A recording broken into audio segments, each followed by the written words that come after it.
We are live from Eldoret. We are also live from Kirinyaga. Lois Wangoi is for us in Eldoret, and Melita Oletenges is speaking to us from Kirinyaga, where President Uhuru Kenyatta is to lead Jubilee campaigns in Kirinyaga. We are joined live by Melita Oletenges. Melita, tell us what to expect from the President's rally in Kirinyaga.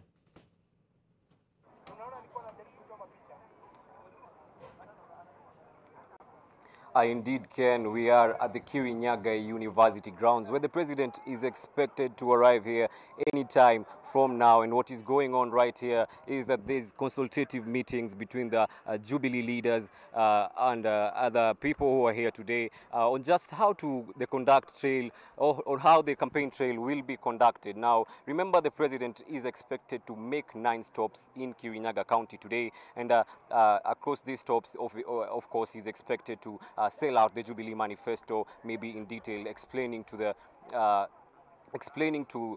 his supporters here what the Jubilee manifesto entails, and of course, most importantly, Ken, is that what is expected today is who the President will endorse for the Jubilee gubernatorial race here in Kirinyaga. Remember, we have Martha Karua, who's running on a NAC Kenya ticket rather, and also we have the Anne Waiguru, who's running on the Kirinyaga gubernatorial seat on a Jubilee ticket. Now, these are some of the things that we expected to see how things will play out here today. And of course, we're having supporters already gathering on the other side of the fence, awaiting the arrival of the President and his deputy, William Ruto. Now, from here, the President will make his way to Kirinyaga, and he will also from there, he is also expected to pass through Kutus again and then make the other 8 stops as he's going through the county. So, Ken, this is what we are awaiting. But for now, the President is yet to arrive here, and we are awaiting his arrival, and we will be bringing our viewers up to speed with what is going on here. Ken. All right, Melita, thank you very much. Melita reporting from Kirinyaga. The first stop of President Uhuru Kenyatta is also expected to be at Kianyaga, Kerugoya, Bauchu, Wanguru, and Makutano later on today. Those are the stops that the President is expected to make this afternoon on his campaign tour. And the NASA team is also in Kilgoris, Narok County, and will be joining Brenda Wanga from Narok either later in this bulletin or in our subsequent bulletins. Likely it will be NTV Sasa because we haven't gotten her online, but as soon as we have her, we'll try and bring her also during this live broadcast. Moving on to the East Africa Breweries Limited, which has this morning said it plans to open a 15 billion shilling brewery plant in Kisumu County. The move has been welcomed by President Uhuru Kenyatta, who says it's going to empower farmers and help many transit to agribusiness. I encourage more farmers in all these regions to become part of Kenya Breweries' growth story, to benefit from this plant and the opportunity that it offers. This will lead to an increase in sorghum demand, which in turn will support small-scale farmers and utilization of irrigation schemes in arid and semi-arid areas. According to our projections, this plant alone will lead to an increased utilization of sorghum from the current 20,000 metric tons a year to around 40,000 in the next 5 years. Increased demand for sorghum will see the number of contracted farmers grow from 30,000 to around 45,000. And as a result, gross additional farmer earnings are expected to reach over Kenya shilling 6 billion annually over the next few years. I'm pleased, therefore, that Kenya Breweries is not only focused on the bottom line, they are looking at lifting up the lives of our own Kenyans. We had the confidence to make this investment because of the attractiveness of Kenya as an investment destination. Ease of doing business has improved. The infrastructure is getting built well. And we see your commitment and our commitment to reduce alcohol harm in society is at the pillar of what we are doing with this brewery. All right, let's take you to Eldoret, where striking nurses have been staging demonstrations in Eldoret town today. And NTV's Lois Wangoi now joins us live. Lois, the strike has been on for several weeks now, but this is the first time we're seeing this demonstration once again. What triggered it today?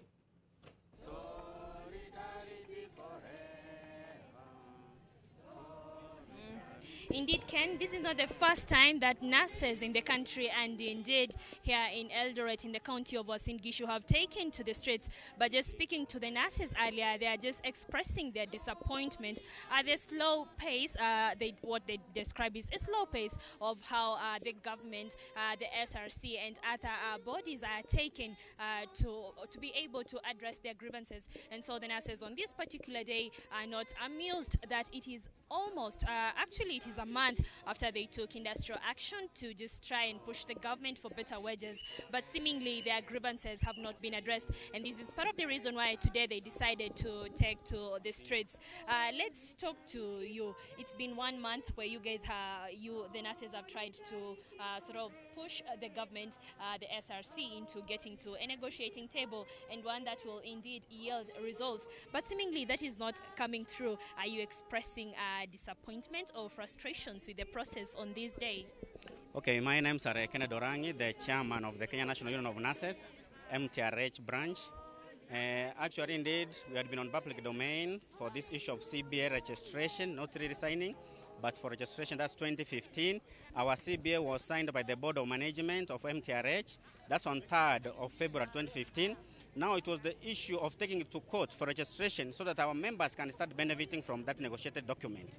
Reaching on that point of going to court, SRC contested in court that we wait for job evaluation exercise, which was done 3 months ago. They raised their report, and this report indeed is a disappointment to the MTRH nurses fraternity because it underplaced all the MTRH staffs to include the nurses. If a nurse is M10, he was put at M11 or M13. And this is like SRC, its constitutional mandate is not to reduce people's salaries. And indeed, they have reduced, even they have lowered the institution, which has been a referral institution, to like a dispensary. If you bring a cut pay to the MTRH nurses, to the MTRH family, that means MTRH doesn't qualify to be a referral institution. So we are telling our dear president, our deputy president, that this issue is a serious issue in MTRH. MTRH staff take this issue seriously, and we cannot bow down until they come on board and explain to MTRH family as to why they did that sham exercise and they were paid by the money of the taxpayers to conduct an exercise for 2 years only to come up with a sham report. It's really very shameful, and we say that as MTRH nurses, we will stand firm. Our strike is legally binding, it is protected, and we will continue with the strike until the CBA is registered in court. Indeed, Ken, and the nurses here, there are about MTRH rather employs close to 900 nurses, and to imagine that almost all of them have taken to this industrial action, of course, paints a very sad picture of what exactly is going on at the Moi Teaching and Referral Hospital, which is the second largest referral hospital in the country. And just to note, MTRH not only serves counties in the North Rift, but also the greater Western region. And so just to imagine that operations at MTRH remain stalled, and indeed in other national facilities, national health facilities, of course, paints a very sad picture. We'll be following up this story closely and giving you events as they unfold here from the county of Uasin Gishu. But now back to you, Ken. My name is Lois Wangoi. Thank you very much. Moving on to other stories. Tigania West sub-county residents in Meru County have threatened to boycott this year's elections, saying both the county and national government have neglected them. Steve Juma with more details. The residents say that despite both national and county government allocating big chunk of money to the development, especially in water provision, they have been forced to walk more than 20 kilometers to look for the commodities. The residents who camped at Mumui area in Tigania West for the better part of the day say that they will boycott the August poll if their grievances are not addressed. They blocked the Meru-Isiolo road for several hours and threatened to storm the Meru County government offices, demanding construction of a borehole which the county promised in 2013.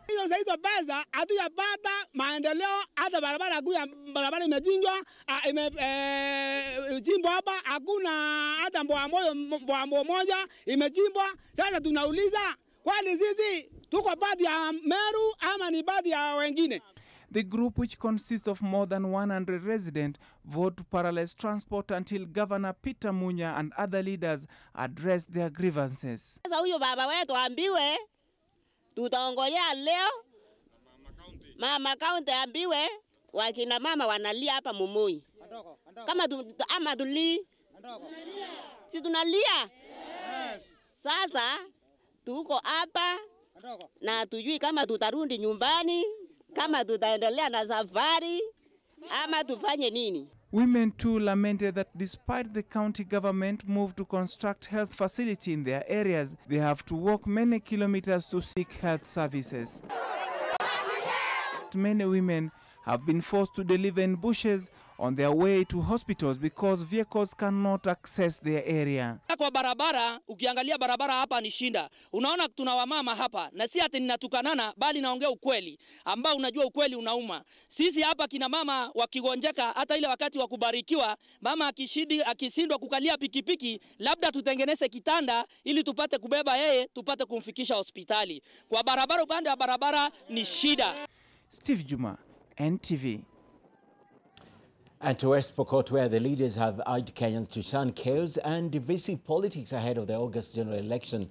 Speaking during the burial of Damaris Litole, that's the wife of the late Sigor Member of Parliament, at Kapchila village, West Pokot County, the leaders took issue with politicians who were taking advantage of unemployment among the youth to misuse them for personal gains. They warned the youth not to be used by the selfish politicians advancing their own personal interests. The leaders also urged residents to embrace peace before and after the election. Watu waliumizana hapa na tulisema isirudiwe tena. Waje wanasiasa wause sera zao. Hata kama hutaki watamaliza waende. Vile tumekuwa tukiishi hapo mbeleni, tunasaidiana kwa shida zetu kama vile tumekuja hapa leo. Tunasaidiana wakati wa maneno magumu na wakati wa maneno rahisi. Basi hatutaki mwingine aingie na kukao sisi. All right, let's talk about a global issue that is also reflected right here at home. A ransomware attack hit computers across the world on Tuesday, that's yesterday, disrupting operations at Ukrainian banks and shutting down computers at multinational shipping and advertising firms. Cybersecurity experts say those behind the attack appear to have exploited the same type of hacking tool used in the WannaCry ransomware attack that infected hundreds of thousands of computers back in May before a British researcher created a kill switch.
the scene after regaining control of the car.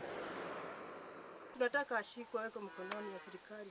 Pia yeye asikie hiyo uchungu tuko nayo. Sisi tunasisitiza ya kwamba ile inaitwa kera ambayo ndio inasimamia hii barabara iweze kuweka bumps immediately.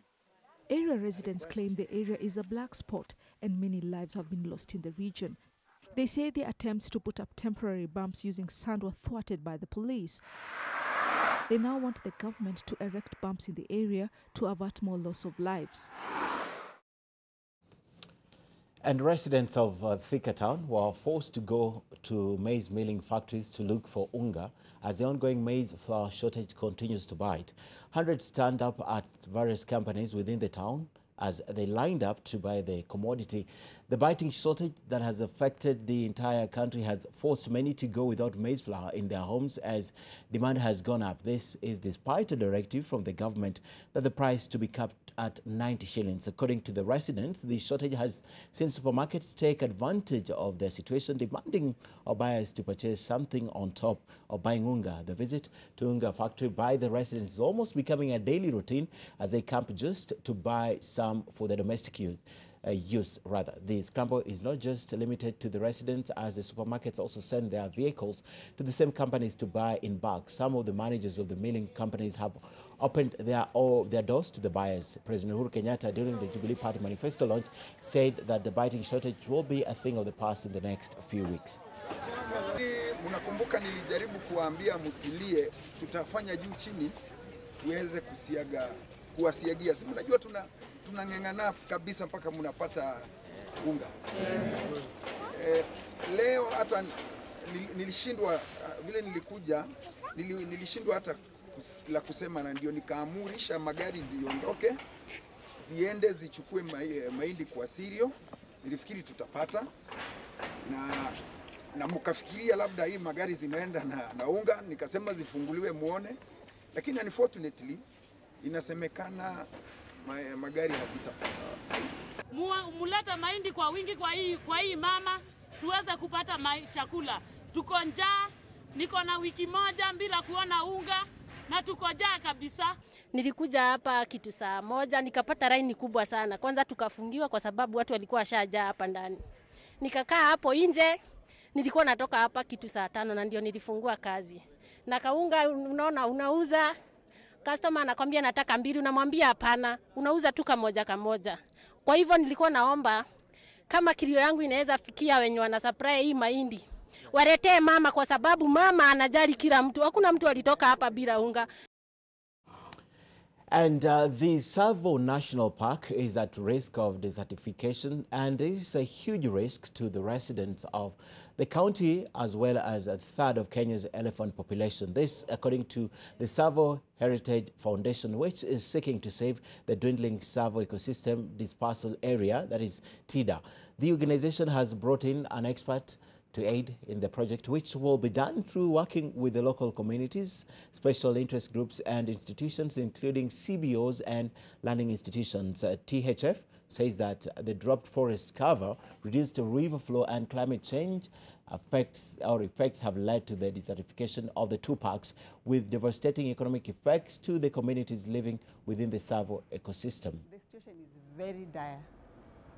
The areas that used to have streams of water flowing all year round, now there is no water. The streams have, I would say some streams run maybe 1 month in a year, and a lot of clans had dams. The dams dried and now people are farming small vegetables in those dams, the dry dams. Some have silted. The camps present the opportunity for the people to lead, not for the donor community to lead, but for the people to lead, to do what needs to be done to make their communities and their families as resilient as possible. And that's exactly what the world needs too. And the cost of production for some farmers is increased as a result of rocky ground, which makes tilling the ground difficult and sees them run into additional expenses. They are having to look for options such as getting modern farm equipment that can clear the farms of such hindrances to smooth farming. Farmers in some parts of the country have had to dig deeper into their pockets to lease farms, with some doing this because theirs are rocky. This makes the ground hard to till and also causes them to lose out on the potential of their own farms. However, solutions are being offered as the farmers seek to get the most viable option for their practice. And it's helping the farmers over there recover land that before could not be planted on because it collects all the stones from the land, making it much more productive. RM Pate and Partners, an agricultural-based farm in Eldoret, is offering equipment such as tractors that can be used in rocky places for both tilling and planting.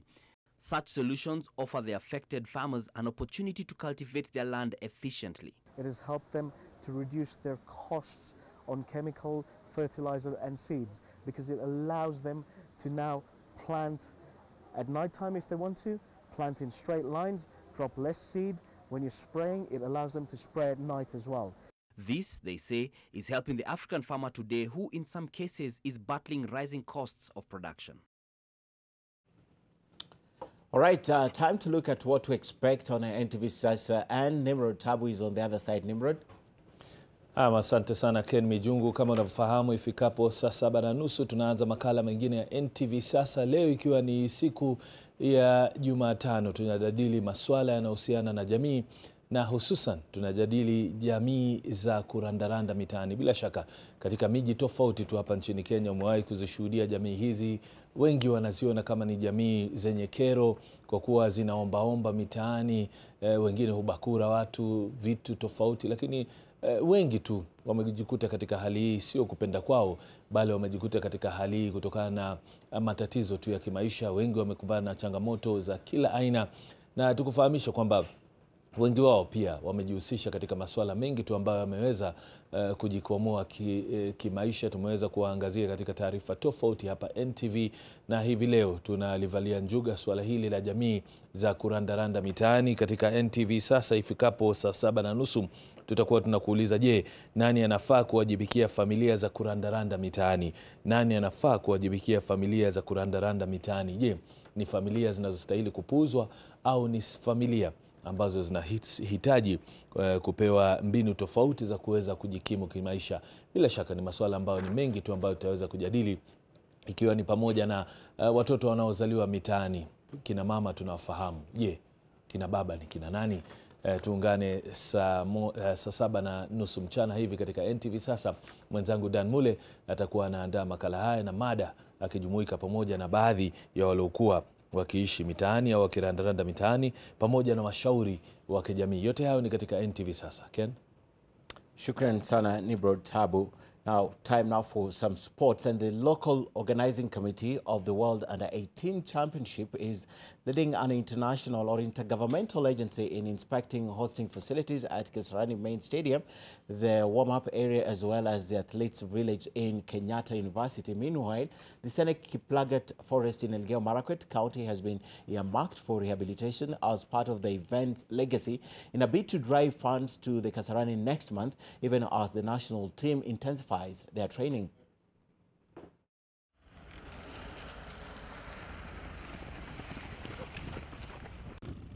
The local organizing committee for the World Under-18 has embarked on a journey to rehabilitate Kaptagat Forest in the county of Elgeyo Marakwet under their legacy program.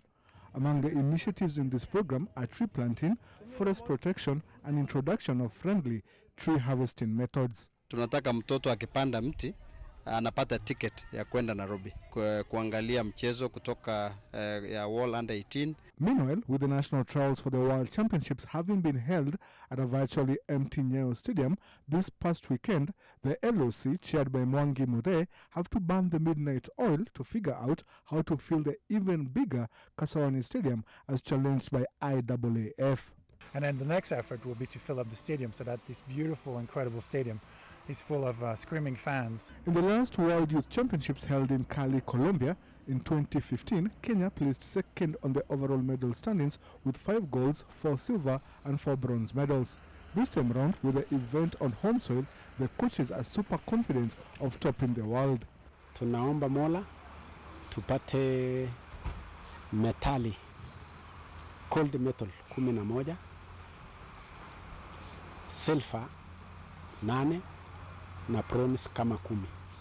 Some of the athletes headlining the team are World Under-20 5,000 meters silver medalist Immaculate Chepkirui, 400 meters hurdler Irene Akinyi, and javelin throwers Cynthia Chebet and Ita Now. Some of the boys include 400 meters sprinter David Saruni and walkers Dominic Samson and Jimmy Oroni. Tunajiamini, tuna ile nguvu na tuna uwezo wa kushinda dunia this time round. The 10th and last edition of the IAAF World Under-18 Championships is scheduled for 12th to 16th of July at the Kasarani Stadium.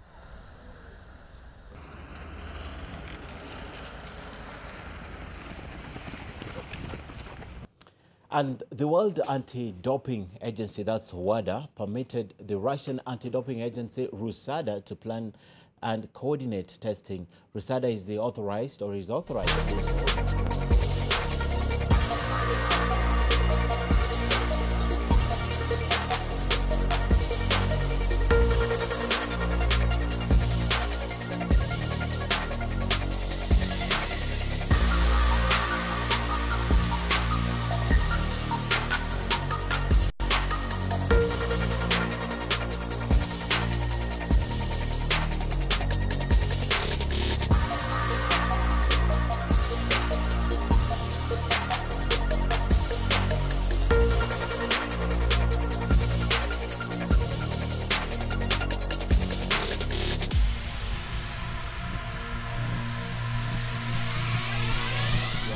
Remember, Dan Mule and Nimro Tabo will be here on about 3 minutes to discuss everything to do with